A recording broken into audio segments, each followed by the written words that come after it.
Assalamualaikum warahmatullahi wabarakatuh. Alhamdulillahirabbil alamin wa bihi nasta'inu ala umri dunya waddin. Wassalatu wassalamu ala Muhammadin wa ala alihi wa ashabihi wa man tabi'ahu bi ihsani ila yaumiddin. Asyhadu an la ilaha illallah wal haqqul mubin wa asyhadu anna Muhammadan abduhu wa rasuluhu as-sadiqu wa'dil amin. Amma ba'd wa'lamu wa famu maqalallahu ta'ala fil Qur'anil Karim. A'udzu billahi minasyaitonir rajim. Ya ayyuhallazina amanu taqullaha wal tanzur nafsum ma qaddamat lighad wattaqullaha innallaha khabirum bima ta'malun. Bapak-bapak, ibu-ibu, hadirin hadirat jamaah Masjid Raya Al-Jabar yang dirahmati Allah Subhanahu wa taala. Alhamdulillah, tiada henti-hentinya kita memuji dan bersyukur kehadirat Allah Subhanahu wa taala. Di siang ini kita masih diberikan kesempatan untuk bersama-sama merapat, mendekat, taqarrub kepadanya melalui pelaksanaan ibadah sholat zuhur secara berjamaah. Mudah-mudahan sholat yang telah kita laksanakan barusan Allah menjadikannya adalah sebagai amalan sholihan, ibadah yang diterima oleh Allah Subhanahu wa taala.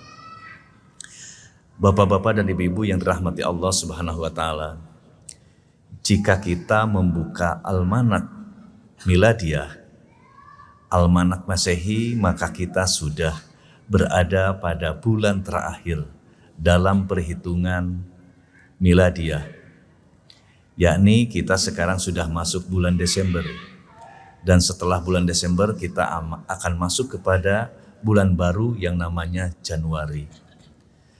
Oleh karena itu, sebagaimana kita saksikan bersama dari tahun ke tahun, kita sering bahwa setiap memasuki bulan Desember ini, aktivitas manusia relatif lebih meningkat. Mereka ada yang mengisi liburan di akhir tahun. Di akhir tahun itu adalah dengan berbagai aktivitas. Ada yang ke pantai, ada yang ke gunung, ada yang bernostalgia dengan komunitas, ada juga yang ke hotel, ada juga yang ke masjid, bahkan ada yang melaksanakan ibadah umroh. Bahkan meskipun dalam gejolak di Palestina, masih ada juga orang yang menutup akhir tahun itu melaksanakannya di masjid Al-Aqsa. Oleh karena itu tentu kita pun ada satu pertanyaan, mau di mana kita mengakhiri akhir tahun ini? Meskipun memang tidak ada keterangan bahwa apakah boleh atau tidak, tetapi salah satu tradisi yang sudah terbiasa di masyarakat kita, di mana akhir tahun itu adalah diisi dengan berbagai aktivitas.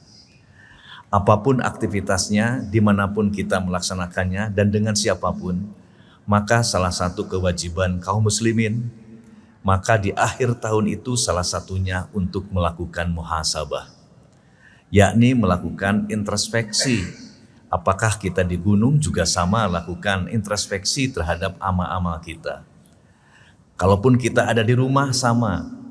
Bahkan kita sebagai kepala keluarga punya kewajiban untuk mengevaluasi terhadap perkembangan kemajuan dari keluarga kita. Apakah itu istri kita, apakah itu anak kita, maupun asisten rumah tangga kita yang senantiasa hadir di dalam rumah kita.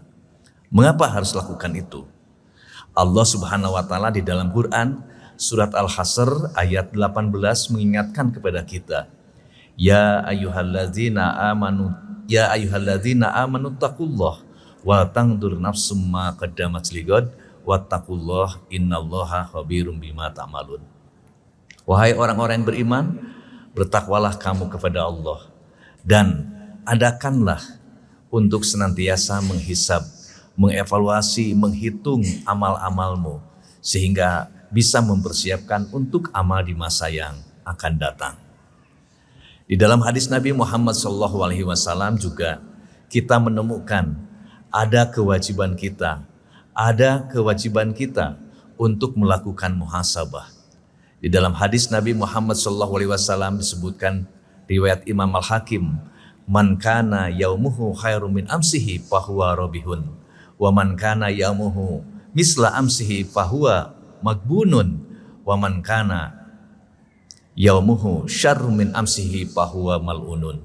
Barang siapa yang hari ini lebih baik daripada hari kemarin, maka dialah orang yang sukses. Barang siapa yang hari ini sama dengan hari kemarin, maka dia adalah orang yang gagal. Dan barang siapa yang hari ini lebih jelek daripada hari kemarin, maka dialah orang yang mendapatkan mal'unun. Maka bisa diartikan mendapatkan celaan dari Allah Subhanahu wa taala. Oleh karena itu, merujuk kepada Quran, merujuk kepada hadis Nabi, bahkan diperkuat oleh pernyataan salah seorang khalifah, salah seorang sahabat Nabi Muhammad SAW, yaitu adalah Umar bin Khattab. Beliau pernah menyatakan, hasibu anfusakum qabla an tuhasabu. Hisablah, hitunglah amal-amalmu sebelum dihitung oleh Allah Subhanahu wa taala. Oleh karena itu, momentum tahun baru adalah sangat tepat jika kita mencoba untuk melakukan evaluasi terhadap eksistensi keluarga kita. Jika kita mencita-citakan keluarga yang sakinah, mawaddah, warahmah, maka saatnya kita mengevaluasi di akhir tahun ini. Jika kita mencita-citakan untuk sukses dalam karir, maka evaluasilah di akhir tahun ini. Mengapa kita perlu melakukan evaluasi dan perencanaan? Karena supaya kita bisa terukur apakah kita termasuk orang yang sukses ataupun tidak. Ini penting untuk kita lakukan. Hanya pertanyaannya adalah apa yang harus kita evaluasi. Paling tidak saya menyampaikan 4 hal. Jadi nanti pada malam tahun baru dimanapun kita melakukan itu, maka panggil anak-anak kita, panggil cucu kita, menantu kita, kumpul di situ. Ya, apakah mau di rumah, mau di masjid, mau di hotel, mau di pantai, ataupun mau di gunung, ya, maka ada satu space waktu yang kurang lebih perlu waktu sekitar 2-3 jam untuk mengevaluasi diri kita, mengevaluasi pasangan hidup kita, mengevaluasi anak keturunan kita. Kenapa? Supaya kita bisa mengetahui perkembangan anak-anak kita. Mengetahui adalah perkembangan dari pasangan hidup kita. Sebab Allah Subhanahu wa taala dalam surat At-Tahrim pernah mengingatkan kepada kita, ya ayyuhallazina amanu qu anfusakum wa ahlikum naro. Wahai orang-orang yang beriman, jagalah dirimu dan jagalah keluargamu dari api neraka. Maka jangan sampai, mohon maaf, di malam tahun baru itu anak kita terkena musibah kejahatan. Jangan sampai anak kita terkena musibah berlumuran dosa. Jangan sampai anak kita terkena pada saat malam tahun baru itu adalah musibah yang menyakitkan dan menghinakan. Tapi justru disitulah kesempatan kita untuk melakukan evaluasi. Apa saja yang akan harus dievaluasi itu? Paling tidak saya menyampaikan 4 dalam proposal malam tahun baru itu. 4 hal. 1 adalah karir spiritual, yakni karir yang berkaitan dengan keyakinan, akidah, tauhid anak kita. Sebab bisa jadi kalau kita tidak mengevaluasinya, maka terjadi perubahan atau terjadi penggerusan dari perkembangan zaman ke zaman ini. Oleh karena itu disitulah kita mencoba untuk mengevaluasinya. Bagaimana cara mengevaluasi keyakinan dan ketakwaan anak kita? Paling tidak menurut saya adalah sampaikan ada 3 hal. Atau mohon maaf ada 2 hal yang perlu disampaikan. Apa itu? 1, evaluasi sholatnya. Jadi pada saat kita kumpul, maka sebagai orang tua, sebagai ayah, sebagai suami tampil di situ. Silakan mamah duduk di sini, anak-anak duduk di sini. Bapak akan mengevaluasi sebelum dievaluasi oleh Allah Subhanahu wa taala. Sebab yang akan mempertanggungjawabkan di akhirat itu adalah Bapak sebagai kepala keluarga. Yang pertama, ayo mama, pingin tahu. Kita sudah berkeluarga 25 tahun. Kita sudah berkeluarga 30 tahun. Atau kita sudah berkeluarga 10 tahun. Pingin tahu bagaimana sholat mama. Sebab bisa jadi kita belum pernah mengevaluasi sholat istri kita. Periksa sholatnya. Apakah sholatnya sudah seperti sholat Nabi? Sebab kalau sholat istri kita, pasangan hidup kita tidak sesuai dengan sholatnya Nabi, maka pasti sholatnya itu ditolak oleh Allah Subhanahu wa taala. Jangan sampai nanti pada saat di akhir zaman, pada saat kita di akhirat dipinta pertanggungjawaban oleh Allah Subhanahu wa taala, sampai di mana pendidikan perjuangan untuk meluruskan, untuk senantiasa ada di jalan Allah Subhanahu wa taala. Tetapi kita bisa menjawab kalau nanti pada saat malam tahun baru mencoba untuk mengevaluasi dengan sholatnya. Beres istri kita sholatnya sudah benar, maka peluklah, rangkullah, berterima kasihlah, bersyukurlah kepada Allah. Bila perlu di situ kasih hadiah, maka bapak-bapak menyiapkan hadiahnya. Apakah hadiahnya dalam bentuk uang, ya, sebagai reward atas kehebatan istri kita, atau dikasih dengan emas, dengan dijanjikan nanti dibelikan cincin, misalkan tambahannya ada 5 gram. Saya kira istri kita pasti akan senang jika ada saat-saat akhir tahun itu melakukan evaluasi seperti itu. Bahkan salah pun itu adalah kesempatan kita untuk meluruskan. Ternyata sholatnya belum benar, sholatnya tidak sesuai dengan sholatnya Kanjeng Nabi Muhammad SAW. Kesempatan kita meluruskan, mama, sholat Nabi itu seperti ini, sifat sholat Nabi itu seperti ini, seperti ini. Kita adalah memberikan contoh, kita mengajarkan, dan insya Allah cita-cita untuk udkhulul jannata antum wa azwajukum tuhbarun akan kesampaian. Cita-cita untuk mewujudkan keluarga yang sakinah, mawaddah warahmah sampai ilal jannah itu akan kesampaian. Tetapi kalau kita tidak mengevaluasinya, jangan-jangan nanti kita dipinta pertanggungjawaban oleh Allah Subhanahu wa taala karena kita belum pernah melakukan pendidikan keimanan dan ketakwaan kepada Allah dalam bentuk salat. Sebab salat itu awwalu ma yuhasabu bil abdu yaumil qiyamah as-salat. Karena salat itu adalah amalan yang pertama kali akan dihisab oleh Allah Subhanahu wa taala nanti pada hari kiamat. Jika salatnya baik, maka akan baik seluruh amalnya. Jika salatnya jelek, maka akan jelek pula seluruh amalnya. Nauzubillah min dalik. Yang kedua, kalau sholatnya sudah kita cek, anak kita dicek, yang bagus alhamdulillah kasih reward. Kalau yang belum bagus maka itu menjadi objek dakwah kita. Maka besok lusa panggil ustadz, datangkan ke rumah untuk mengajarkan bacaan Al-Quran supaya bacaan Al-Qurannya bagus. Bahkan bila perlu sampai kepada hafalan. Gitu. Jadi itu yang pertama, ya. Jadi ajarkan, periksa sholatnya. Yang kedua, bacaan Qur'annya. Ya. Kenapa bacaan Quran? Sebab Al-Quran itu adalah hudal linnasi wa bayyinati minal huda wal furqan. Sebab Al-Quran itu adalah petunjuk bagi manusia, sehingga dengan petunjuk itu manusia bisa membedakan mana yang hak dan mana yang batil. Kalau anak kita paham terhadap Al-Quran, kalau anak kita komitmen terhadap Al-Quran, mau pergi kemanapun kita tidak usah khawatir. Justru khawatirlah jika anak kita tidak paham terhadap Al-Quran, tidak komitmen terhadap nilai-nilai ajaran Al-Quran, maka kita perlu khawatir meskipun ada di rumah. Jika mereka tidak paham terhadap Al-Quran, bisa saja melakukan kejahatan-kejahatan yang kita tidak ketahui meskipun ada di rumah. Tetapi kalau dia paham terhadap Al-Quran, komitmen terhadap Al-Quran, mau pergi kemanapun, mau ke negeri manapun, biarkan. Dorong dengan doa, sebab kita sudah percaya bahwa dia paham terhadap Al-Quran. Yang ketiga adalah hadis Nabi Muhammad SAW yang kadang-kadang kita lupakan. Mungkin setiap orang, setiap keluarga, setiap rumah punya Al-Quran. Tetapi tidak semua keluarga di rumahnya punya kitab hadis Nabi Muhammad SAW. Mengapa harus ada kitab hadis? Sebab kitab hadis itu adalah sebagai penerjemah. Ya, kitab hadis itu adalah landasan operasional dari keterangan-keterangan yang ada di dalam Al-Quran. Kita tidak akan menemukan bagaimana cara sholat yang diajarkan oleh Allah itu di dalam Al-Quran. Kita akan menemukannya dalam kitab hadis Nabi Muhammad SAW. Nah ini, apalagi kalau menghafal hadis. Jika bapak dan ibu di sini ada yang usianya 50 tahun, pertanyaan saya, hafalkah 50 hadis jika setahun menghafal 1 hadis? 50 hadis?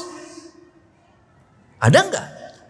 Kan gitu. Jangan sampai kita tidak hafal hadis Nabi Muhammad SAW. Ya bagaimana kita akan bisa ajeng, istiqomah, bahasa yang sekarang lagi tren itu adalah tegak lurus kepada Allah dan Rasulnya. Sementara kita tidak tahu apa yang ada di dalam Al-Quran dan hadis Nabi Muhammad Shallallahu Alaihi Wasallam.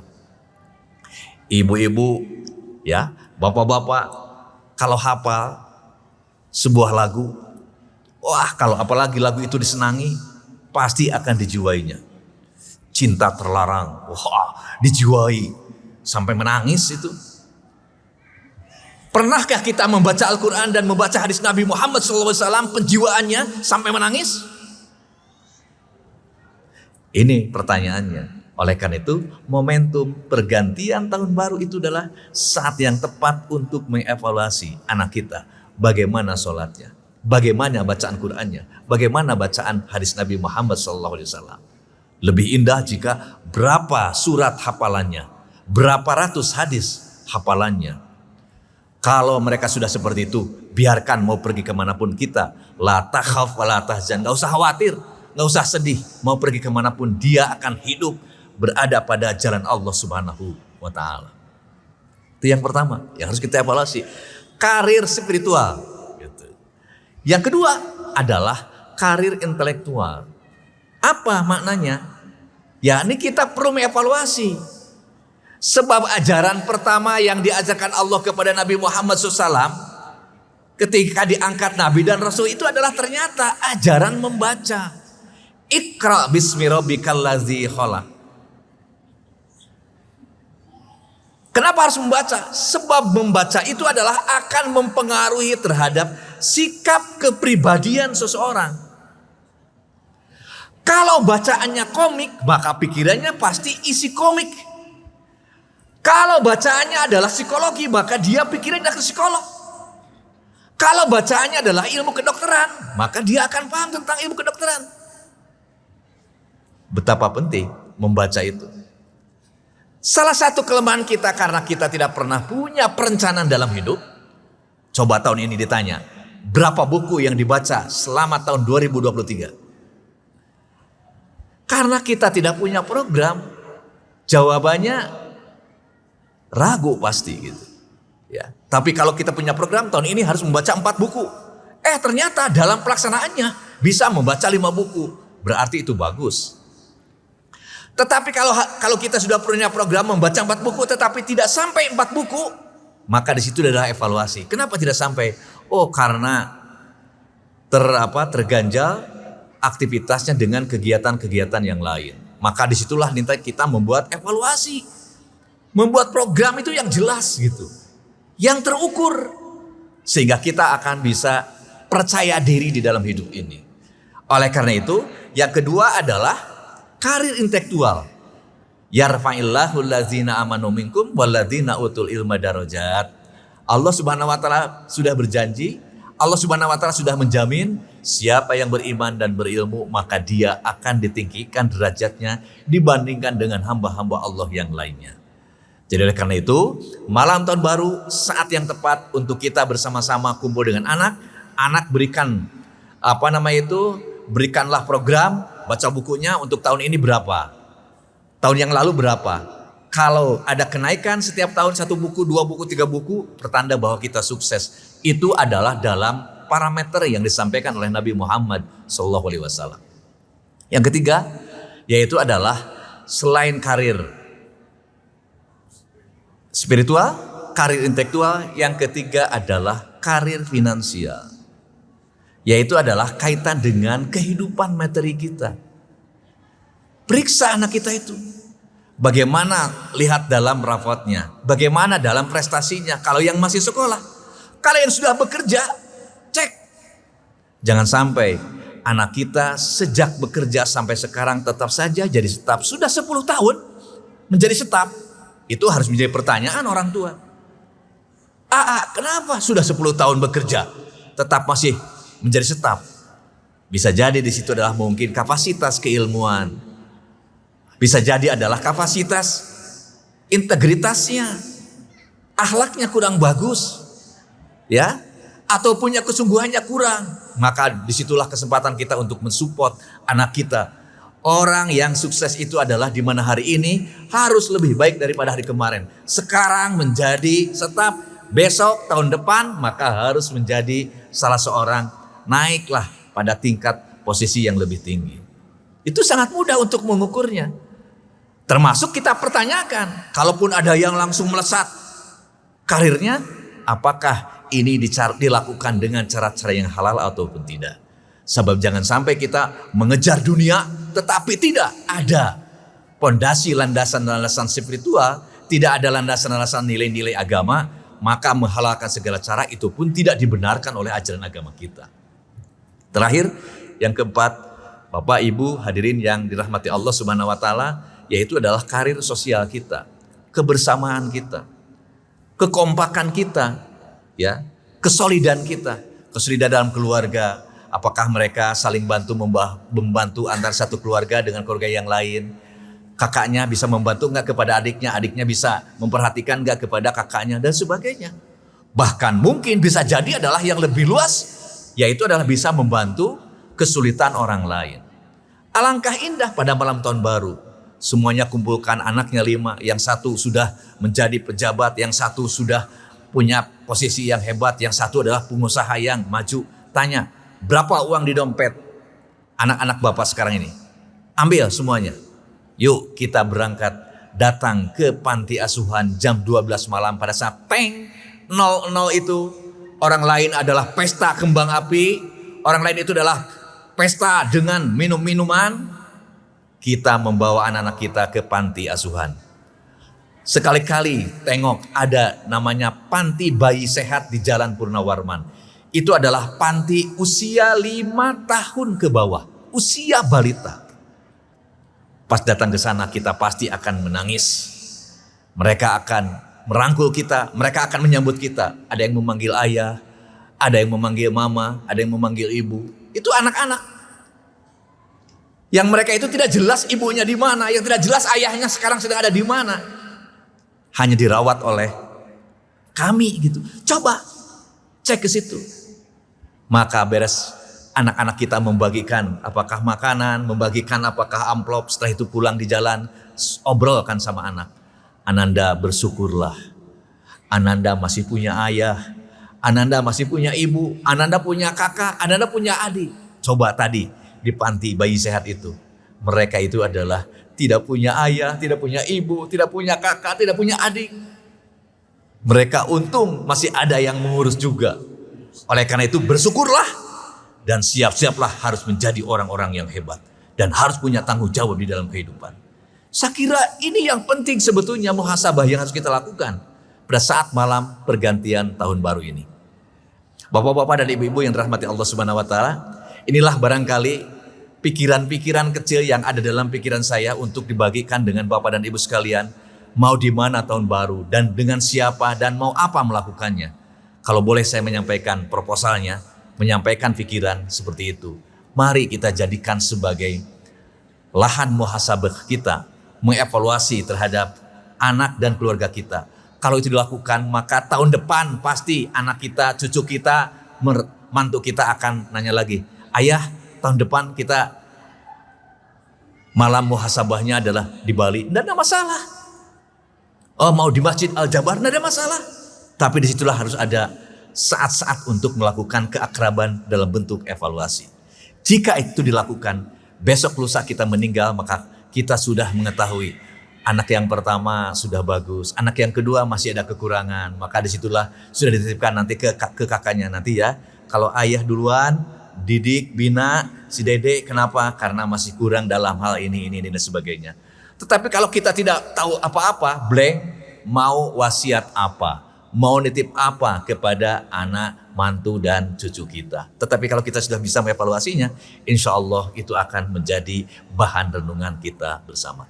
Saya kira ini saja yang disampaikan. Mudah-mudahan ini bisa menginspirasi, memotivasi. Mari tahun baru kita hidupkan, ramaikan, yaitu dengan muhasabah dengan keluarga kita masing-masing, karena kita diingatkan oleh Allah, hu anfusakum wa ahlikum naro.